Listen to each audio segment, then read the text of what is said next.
Hello everybody, welcome to Tanu Cine Bites. ഇന്ന് നമ്മൾ discuss ചെയ്യാൻ പോകുന്നത് Netflix new series 100 Years of Solitude. ഈ ഷോ ആക്ച്വലി ഒരു വളരെ famous book by Gabriel Garcia മാർക്വീസിൻ്റെ ആണ്. 1967 പുള്ളിക്കാരൻ എഴുതിയ ബുക്കാണ്. Spanish original book. It's been translated into a lot of languages and കുറേ വർഷങ്ങളായിട്ട് ഈ ബുക്ക് ഒരു ടി വി ഫോർമാറ്റിലോ ഒരു വിഷ്വൽ ഫോർമാറ്റിൽ കൊണ്ടുവരാനായിട്ട് കുറേ ആൾക്കാർ ട്രൈ ചെയ്തതാണ്. ബട്ട് പുള്ളിക്കാരന് ഇത് താല്പര്യമില്ലായിരുന്നു because of many reasons. And finally almost 55+ ഇയേഴ്സിന് ശേഷം പുള്ളിക്കാരൻ്റെ മരണശേഷം പുള്ളിക്കാരൻ്റെ മക്കൾ സമ്മതിച്ചിട്ടാണ് ഇത്രയും ക്യാരക്ടേഴ്സ് ഉള്ള ഈ ഒരു വെരി കോംപ്ലെക്സ് ബുക്കിനെ ഒരു വിഷ്വൽ ഫോർമാറ്റ് അതും ഒരു സീരീസ് ഫോർമാറ്റിലാക്കി കൊണ്ടുവന്ന നെറ്റ്ഫ്ലിക്സിന് ഡെഫിനറ്റ്ലി ഒരു kudos and hands and like a huge appreciation for them. ഈ ബുക്ക് ആക്ച്വലി ഞാൻ ഓൾമോസ്റ്റ് 15 കൂടുതൽ വർഷം മുമ്പ് വായിച്ചതാണ്. അന്ന് ഇത് മനസ്സിലാക്കാനുള്ള കഴിവ്, ആക്ച്വലി മനസ്സിലാക്കാനുള്ള കഴിവല്ല, മനസ്സിലാക്കാനുള്ള ക്ഷമ എനിക്കില്ലായിരുന്നു. കാരണം ഇത് വളരെ, ഞാൻ പറഞ്ഞതുപോലെ, വളരെ കോംപ്ലെക്സ് ആയിട്ടുള്ള ഒരു ബുക്കാണ്. കുറേ ക്യാരക്ടേഴ്സ് ഉള്ള ബുക്കാണ്, കുറേ ജനറേഷൻസ് ക്രോസ് ചെയ്യുന്നതാണ്. ആൻഡ് ഓക്കെ, അപ്പോൾ അതൊന്ന് മനസ്സിലാക്കാനും അതിൽ കുറേ കോൺട്രവേഴ്ഷ്യൽ ആയിട്ടുള്ള കാര്യങ്ങളും ഉണ്ട്. ആ ഒരു പ്രായത്തിൽ എനിക്കത് മനസ്സിലാക്കാനും അത് ഉൾക്കൊള്ളാനും ഉള്ള മേ ബി മെച്യൂരിറ്റി ഇല്ലായിരുന്നു. സോ എനിക്കത് കുറച്ച് ബോറായിട്ട് തോന്നി. ബോർ മാത്രമല്ല, എനിക്കത് കുറച്ച് like hard to follow and keep up. എനിക്കതിനുള്ള അറ്റൻഷൻ സ്പാൻ ഇല്ലായിരുന്നു. ബട്ട് ഈ ഒരു ടൈമിൽ, ആൻഡ് ഐ എം ഷുവർ ഞാൻ മാത്രമല്ല കുറേ പേർക്ക് അതങ്ങനെ ഫീൽ ചെയ്ത് കാണുമെന്ന് എനിക്ക് പ്രിറ്റി ഷുവർ ആണ്. സോ ഇപ്പം ഇതൊരു ഷോ ഫോർമാറ്റിൽ വന്നപ്പോൾ അത് കാണാനുള്ള ക്ഷമയും കൂടുതൽ അത് മനസ്സിലാക്കാനുള്ള കഴിവും എനിക്കിപ്പോൾ ഉണ്ട്. Because I come to the main point. Okay, ഇതൊരു ലൈക്ക് ഐ ടോൾഡ് കുറേ ജനറേഷൻസിൻ്റെ ഷോ ആണ്. ഓക്കെ, സോ നമ്മുടെ നാട്ടിൽ നമ്മൾ ഒരു ഫാമിലി നെയിം ഇങ്ങനെ കണ്ടിന്യൂ ചെയ്ത് കൊടുക്കും. ലൈക്ക് എൻ്റെ ഫാമിലിയിൽ തോമസ്, എൻ്റെ അച്ഛൻ്റെ പേര് തോമസ് ആണ്, എൻ്റെ ഗ്രാൻഡ് ഫാദറിൻ്റെ പേര് തോമസ് ആണ്, എൻ്റെ ഏട്ടൻ്റെ പേര് തോമസ് ആണ്. അപ്പോൾ ഇങ്ങനെ തോമസ് തോമസ് തോമസ് തോമസ് ആണ്. അതുപോലെ തന്നെ മാത്യൂസ് ഉണ്ട്, ജോസഫ്സ് ഉണ്ട്, ജോർജ് ഊട്ടീസ് ഉണ്ട്. ഇത് നമ്മുടെ കൾച്ചറിലുള്ള ഭാഗമാണ്. അതുപോലെ തന്നെ ഉള്ള കൾച്ചറിലാണ് ലാറ്റിൻ അമേരിക്കൻസ്. ഓക്കെ, അപ്പോൾ ഒരു പേര് ഹൊസെ അർക്കാദിയോ ബുൻദിയ. ഓക്കെ, ഈ ഒരു പേര് 7 ജനറേഷനിലും കുറേ ആൾക്കാർക്കുള്ളപ്പോൾ അപ്പൂപ്പൻ്റെ പേരും ഇതാണ്, മകൻ്റെ പേരും ഇതാണ്, കാമുകൻ്റെ പേരും ഇതാണ്, മോൻ്റെ പേരും ഇതാണ്, കൊച്ചുമോൻ്റെ പേരും, എല്ലാവരുടെ പേര് ഇതാകുമ്പോൾ നമുക്ക് ബുക്കിൽ ഏത് ഹൊസെ അർക്കാദിയോനെ പറ്റിയാണ് ഇവർ ഡിസ്കസ് ചെയ്യുന്നതെന്ന് മനസ്സിലാക്കാൻ പാടാണ്. Especially when the story is not really linear. Okay, അവർ ബാക്ക് ആൻഡ് ഫോർത്ത് പോകുന്ന കാരണം. ഇപ്പം ആ ഷോ സീരീസ് ആയിട്ട് വരുമ്പോൾ നമുക്ക് ഹൊസെ നമ്പർ 1 ഇങ്ങനെയാണ് അയാളുടെ ഫേസ്, ഹൊസെ നമ്പർ 2 ഇയാളുടെ ഫേസ് ഇങ്ങനെയാണ്, ഹൊസെ നമ്പർ 3 ഇതാണ് ഇവൻ്റെ ഫേസ്. ഈ ഫേസ് നമുക്ക് കാണുമ്പോൾ അറ്റ്ലീസ്റ്റ് നമുക്ക് വിഷ്വലി ഐഡൻറ്റിഫൈ ചെയ്യാൻ എളുപ്പമാണ്. സോ ആ രീതിയിൽ the show was more palatable for me. Now as a story, നിങ്ങൾക്ക് മാജിക് റിയലിസം എന്ന ജോൺറ വളരെ ഇഷ്ടമാണെങ്കിൽ, നിങ്ങൾക്ക് ഇങ്ങനത്തെ ബുക്സ് വായിക്കാൻ വളരെ ഇഷ്ടമാണെങ്കിൽ ഈ ഷോ നിങ്ങൾക്ക് ഡെഫിനറ്റ്ലി ഇഷ്ടപ്പെടും. എന്താണ് മാജിക് റിയലിസം എന്ന് ചോദിച്ചാൽ it's little difficult to explain, but I will try and explain to you how Gabriel Marquez explained it. Okay, ഇപ്പം പുള്ളിക്കാരൻ പറഞ്ഞത്, ഞാൻ എഴുതുവാണ്, ഒരു ആന ഇങ്ങനെ പറന്നുപോയി. ഓക്കെ, ഒരു ആന ഇങ്ങനെ പറന്നുപോയി എന്ന് പറയുകയാണെങ്കിൽ നിങ്ങൾ അത് വിശ്വസിക്കാൻ സാധ്യമല്ല. ഓക്കെ, ബട്ട് ഞാൻ പറയുവാണ്, വളരെ ഇടിവെട്ടും മിന്നലും കുറേ കാറ്റും മഴയുള്ള ഒരു രാത്രിയിൽ കുറേ ആനകൾ ഇങ്ങനെ ഈ ഇടിവെട്ടു കാറ്റിൻ്റെ ഇടയിൽ കുറേ ആനകൾ ഇങ്ങനെ പറന്നു പോയെന്ന് പറഞ്ഞാൽ മേ ബി നിങ്ങൾക്കത് വിശ്വസിക്കാൻ പറ്റും. ഇങ്ങനെയാണ് പുള്ളിക്കാരൻ മാജിക് റിയലിസത്തിനെ ആക്ച്വലി എക്സ്പ്ലെയിൻ ചെയ്തത്. ആൻഡ് ഇങ്ങനത്തെ കുറേ എലമെന്റ്സ് ഈ ബുക്കിൽ കുറേ അടുത്ത് വെച്ചിട്ടുണ്ട്. അത് നിങ്ങൾക്ക് ഒരു രീതിയിൽ വിശ്വസിക്കാനും പറ്റത്തില്ല, ബട്ട് ആ ഒരു സ്റ്റോറീൻ്റെ ഭാഗമായിട്ട് അത് വിശ്വസിക്കാനും നിങ്ങൾക്കത് ഉൾക്കൊള്ളാൻ പറ്റും. ഓക്കെ, ഞാനിങ്ങനെ കുറേ പുറത്തെ കോണ്ടെക്സ്റ്റ് പറയാം, പക്ഷെ സ്റ്റോറി എന്താണെന്ന് അതിൻ്റെ ഒരു എസെൻസ് ഞാൻ പറഞ്ഞു തരാം. ഇത് സ്റ്റോറിയാണ് ബുൻദിയ ഫാമിലീൻ്റെ 7 ജനറേഷൻസിൻ്റെ സ്റ്റോറിയാണ്. Starting with Jose Arcadio Buendia. പുള്ളിക്കാരൻ കല്യാണം കഴിക്കുന്ന ഒരു കസിനെയാണ്, ഉർസല എന്ന് പറയുന്നത്. അവൻ്റെ ഈ കല്യാണം വളരെ ഫാമിലിയിൽ കോൺട്രവേഴ്സി കൊണ്ടുവരും. ഇവർ തമ്മിൽ കല്യാണം നടത്തുന്നത് ആർക്കും താല്പര്യമില്ല, കാരണം നിങ്ങൾ സ്വന്തം കുടുംബക്കാരാണല്ലോ. അപ്പോൾ ഇത് അലൗഡ് അല്ല. എന്നാലും അവർ decide to get married. Okay, and ആ ഒരു സൂപ്പർസ്റ്റിഷനിൽ നിങ്ങൾക്ക് ഇങ്ങനെ ചെകുത്താൻ പോലത്തെ പിള്ളേരുണ്ടാകും, or you will get a child with a pig's tail. ഈ ഒരു ഫിയറിൽ എപ്പോഴും അവൻ്റെ മനസ്സിലുണ്ടാവും. But they decide to go ahead and get married and അവരൊരു കുടുംബം തുടങ്ങുന്നു. And because of whatever reasons അവൻ്റെ സ്വന്തം നാട് വിട്ട് വേറെ നാട് തപ്പിപ്പോവാണ്. ഈ നാട് തപ്പിപ്പോകുന്നതാണ് finally they reach a place and they call it Mocondo. Okay, Macondo എന്ന് പറയുന്നത് ഒബ്വിയസ്ലി ഫിക്ഷണൽ വില്ലേജ് ആണ്. It's set in Colombia. And ഇവർ ഈ കുടുംബം ഈ മൊക്കോന്തോ എന്ന് പറയുന്ന വില്ലേജിൻ്റെ കൂടെ വളരുവാണ്. ആൻഡ് അവർ ഈ മൊക്കോന്തോ എന്ന് പറയുന്ന വില്ലേജിനെ ഐഡൻറ്റിഫൈ ചെയ്യുന്ന from a village it becomes a town and പിന്നെ ഒരു സിറ്റി ആകുവാണ്. അതിനെ ഐഡൻറ്റിഫൈ ചെയ്യുന്നത് as a city of mirrors. And so മൊക്കോന്തോയിൽ നടക്കുന്ന കാര്യങ്ങളൊക്കെ it's like a mirror to what is happening in Colombia. അവിടെ കൊളംബിയയിൽ ആ സമയത്ത് നടക്കുന്ന കുറേ കാര്യങ്ങളെ ഈ സ്റ്റോറി ലൈനിൽ കൊണ്ടുവന്നിട്ടുണ്ട്. Okay, starting with civil war. Colombia വളരെ ഫേമസ് ആണ് അവിടുത്തെ civil war and dispute between the conservative and the liberals. ആ ഒരു 1000-year war or more happened. And അതെങ്ങനെയാണ് ഈ ഫാമിലീനെ എഫക്റ്റ് ചെയ്യുന്നത്? അവൻ്റെ ലൈഫാണ് Ursula and Jose അർക്കാദിയോ.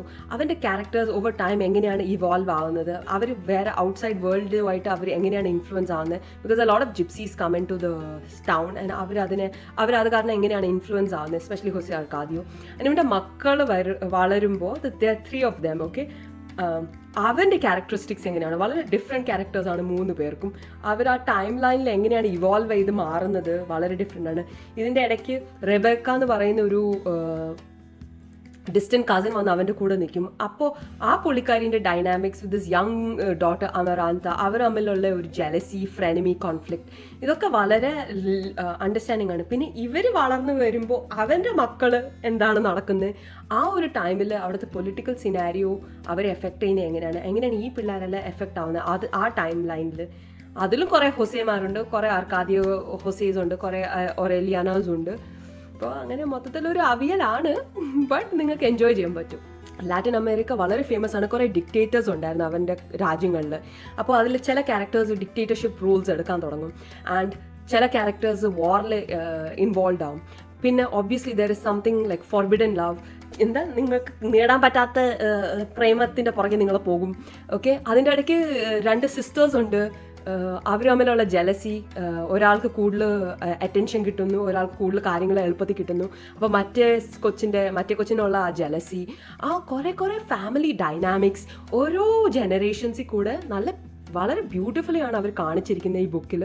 And lot of controversial റിലേഷൻഷിപ്സും അവർ ബ്രിങ് അപ്പ് ചെയ്യുന്നുണ്ട് ഈ ക്യാരക്ടേഴ്സിൽ കൂടെ, which makes you want to think a lot. ഇതിൽ ഏറ്റവും കൂടുതൽ എനിക്ക് ഇഷ്ടപ്പെട്ട ക്യാരക്ടർ ഉർസുലേൻ്റെ ആണ്. ആൻഡ് ആ ക്യാരക്ടറിനെ നമ്മൾ കൂടുതൽ മനസ്സിലാക്കുമ്പോൾ നമ്മുടെ കുടുംബത്തിലുള്ള അമ്മച്ചിമാരെയൊക്കെ നമ്മൾ ഓർക്കും. കാരണം അവർ കടന്നുപോയ കുറേ പ്രശ്നങ്ങളൊക്കെ, അവർ ഓരോ ജനറേഷൻസിലും കുറേ പ്രശ്നങ്ങളൊക്കെ കടന്നു പോയിട്ടുണ്ട്. അവർ കല്യാണം കഴിച്ച് വന്നപ്പോൾ തൊട്ടുള്ള പ്രശ്നങ്ങൾ, പിന്നെ അവരുടെ പിള്ളേരിൽ കുടുംബങ്ങളിലുള്ള പ്രശ്നങ്ങൾ, ചിലപ്പോൾ നാട്ടിലുള്ള പ്രശ്നങ്ങൾ അവരെ എങ്ങനെ എഫക്റ്റ് ചെയ്യും, അതിനെങ്ങനെ അവർക്ക് അതികടക്കണം. അത് മാത്രമല്ല അവൻ്റെ കൊച്ചുമക്കളിലുള്ള പ്രശ്നങ്ങളും, അതിൻ്റെ ഇടയ്ക്ക് ഭർത്താവിൻ്റെ ഹെൽത്ത് ഡിക്ലൈൻ ചെയ്യുമ്പോൾ ഉള്ള പ്രശ്നങ്ങൾ, ഇങ്ങനത്തെ പ്രശ്നങ്ങളെല്ലാം ദേ ഓവർകം ഇറ്റ്. ആൻഡ് ആ ഒരു ക്യാരക്ടറിൻ്റെ സ്ട്രെങ്ത്തും ദ മേട്രിയാർക്ക്, എത്ര ഇമ്പോർട്ടൻ്റ് ആണ് ഒരു സ്ട്രോങ് ഫാമിലി മേട്രിയാർക്ക് എന്ന് നമുക്ക് ഉർസുലേൻ്റെ ക്യാരക്ടർ കാണുമ്പോൾ മനസ്സിലാവും. ആൻഡ് റിയലി അതൊക്കെ കാണുമ്പോൾ എനിക്ക് എൻ്റെ അമ്മച്ചീനെ തന്നെയാണ് ഓർമ്മ വന്നത്. This is one of the most expensive shows that's coming from Latin America. And അത് വളരെ എവിഡൻ്റ് ആണ്. ബിക്കോസ് ഈ ഒരു സെറ്റ് ഡിസൈൻ, ഈ ഒരു മൊക്കോണ്ടോ എന്ന് പറയുന്ന ഈ ടൗൺ ഓർ സിറ്റി ഉണ്ടാക്കുമ്പോൾ ഇതിൻ്റെ ഒരു set design, production, cinematography is all top notch. അത് ആ ഒരു ലെവലിലാണ് അവർ ഉണ്ടാക്കിയിരിക്കുന്നത്. ഇവർ ഇത്രയും വർഷം എടുത്ത് അത് ഉണ്ടാക്കിയത് നമുക്ക് കാണാൻ പറ്റുന്നുണ്ട്. അവർ സെലക്ട് ചെയ്തിരിക്കുന്ന ഓരോ ആക്ടേഴ്സും ആ ക്യാരക്ടേഴ്സിന് ഫുൾ ജസ്റ്റിസ് ചെയ്തിട്ടുണ്ട്. ഇതൊരു 100% അഡാപ്റ്റേഷൻ ആയിട്ട് എനിക്ക് ഓർമ്മയിൽ വരുന്നില്ല, but I think it's a pretty faithful adaptation. And so really എനിക്കതിരുന്ന് കാണാൻ പറ്റി, 8 മണിക്കൂറുകൾ കാണാൻ പറ്റി. നിങ്ങൾക്ക് ചിലപ്പം ചില ടോപ്പിക്സിൽ വളരെ താല്പര്യമില്ലായിരിക്കും. ലൈക്ക് പേഴ്സണലി ഫോർ മീ എനിക്ക് സിവിൽ വാറും ദ ലിബറൽസ് വേഴ്സസ് കൺസർവേറ്റീവ് ഇതിനെപ്പറ്റി വലിയ താല്പര്യമില്ല. ബട്ട് ആ ഒരു പാർട്ട് സ്കിപ്പ് ചെയ്ത് ബാക്കിയെല്ലാം എനിക്ക് വളരെ ഇൻട്രസ്റ്റിംഗ് ആയിട്ട് തോന്നിയായിരുന്നു. ആൻഡ് അത് മാത്രമല്ല, ഇത് നെറ്റ്ഫ്ലിക്സ് സീരീസിൻ്റെ പാർട്ട് 1 ആണ്, which as I told you 7 ജനറേഷൻസിൻ്റെ ഒരു കുടുംബത്തിൻ്റെ സ്റ്റോറിയാണ്. അല്ല, പാർട്ട് 1 ഫസ്റ്റ് 3 ജനറേഷൻസിനെ പറ്റിയാണ്. ആ ഒരു സെറ്റപ്പും അവർ ഡയറക്റ്റ് ചെയ്ത രീതിയും ആ ഷോ വന്ന് എൻഡ് ചെയ്തിരിക്കുന്ന രീതിയിലും നമുക്ക് അടുത്ത പാർട്ട് 2 എത്രയും പെട്ടെന്ന് വരാനായിട്ട് നമ്മൾ വെയിറ്റ് ചെയ്യും. ഇൻഫാക്ട് ഇത് ഷോ കഴിഞ്ഞ് എനിക്ക് വളരെ താല്പര്യം തോന്നി പിന്നെ ഒന്ന് ബുക്ക് വായിക്കാൻ. But then I was like, വേണ്ട, വിട്ടേക്ക്. കാരണം അത്രയും ക്ഷമ എനിക്കിപ്പോഴും ഉണ്ടെന്ന് എനിക്ക് തോന്നുന്നില്ല. സോ ആർക്ക് വേണ്ടിയാണ് ഈ show? Definitely at age 18 and above. The show is for age 18 and above. And if you are a fan of magic realism, if you are a fan of Gabriel Marquez books, or if you are a fan of Latin America, a little bit of their history, which is me by the way. എനിക്ക് ഭയങ്കര ഒരു fascination ആണ് Latin America, അവിടുത്തെ history, അവിടുത്തെ ഓതേഴ്സിൻ്റെ books വായിക്കാനൊക്കെ എനിക്ക് ഭയങ്കര interest ഉണ്ട്. അപ്പോൾ ആ ഒരു ഇൻട്രസ്റ്റ് ഉള്ളവർക്ക് ഈ ഷോ വളരെ ലൈക്ക് അപ്പീലിംഗ് ആയിരിക്കും. അതുമാത്രമല്ല I urge you guys to watch it because as a Spanish show വളരെ ഒത്തൻറ്റിക്കലി ആണ് അവർ കാണിച്ചിരിക്കുന്നത്. ഒരു വേറെ ലോകത്തിൻ്റെ ഒരു വ്യൂ പോയിന്റ് ആണ് നമുക്ക് കിട്ടുന്നത്, നമ്മുടെ ലോകത്തിൽ നിന്നും വളരെ different and at the same time kind of relatable in a lot of ways because in the end the core story is of a family and our family dynamics. അതിനകത്ത് നടക്കുന്ന എല്ലാ കാര്യങ്ങളും നമ്മുടെ കുടുംബത്തിൽ അല്ലെങ്കിൽ നമ്മുടെ അറൗണ്ട് നമ്മൾ കണ്ടിട്ടുണ്ട്, നമ്മൾ കേട്ടിട്ടുണ്ട്, നമുക്ക് അറിയാം. ആൻഡ് സോ അതുകൊണ്ടായിരിക്കും ഈ ബുക്ക് ഇത്രയും ഫേമസ് ആയത്, ഇത്രയും റിയലിസ്റ്റിക് ആയിട്ട് നമ്മളെ feel ചെയ്യിപ്പിച്ചത്. So if you are a fan of all of these, you must check out the show 100 Years of Solitude Part 1 from Netflix. And show കണ്ടു കഴിഞ്ഞിട്ട് എന്നെ അറിയിക്കുക നിങ്ങൾക്ക് എന്ത് തോന്നിയെന്ന്. പിന്നെ ഞാനിത് ഒരു സിറ്റിങ്ങിൽ തീർത്തതാണ് കേട്ടോ. എനിക്കൊരു വീക്കെൻഡ് 2 ദിവസം കിട്ടിയപ്പോൾ ഞാൻ അത് മൊത്തം ഇരുന്ന് കണ്ട് തീർത്തതാണ്. And I actually saw the show in English because സ്പാനിഷിൽ അവർ സംസാരിക്കുന്നത് വളരെ ഫാസ്റ്റാണ്. അത് അപ്പോഴത്തേക്ക് സബ് ടൈറ്റിൽസ് ഒക്കെ ഇങ്ങനെ പെട്ടെന്ന് മാറുമായിരുന്നു. അപ്പോൾ ഞാൻ അത്രയും കോംപ്ലിക്കേറ്റ് ചെയ്യാൻ നോക്കിയില്ല എൻ്റെ ലൈഫ്. ഇംഗ്ലീഷിൽ തന്നെയാണ് ഞാൻ ഈ ഷോ കണ്ടത്. May be I watch it again ആ സ്പാനിഷിൽ ആ ഒരു ഫീല് കിട്ടാനായിട്ട്, അവൻ്റെ ആ സംസാരത്തിൽ അവരുടെ ഒരു ഐഡന്റിറ്റിയിലെ ഫീല് കിട്ടാനായിട്ട്. Maybe I watch it in Spanish again. Let me know in the comments below what you thought about this show so far. Did you like it? And if you started watching it, is there a lot of things that you want to get further into details that you're interested to know about? Let me know in the comments below. Take care till then. Ciao ciao.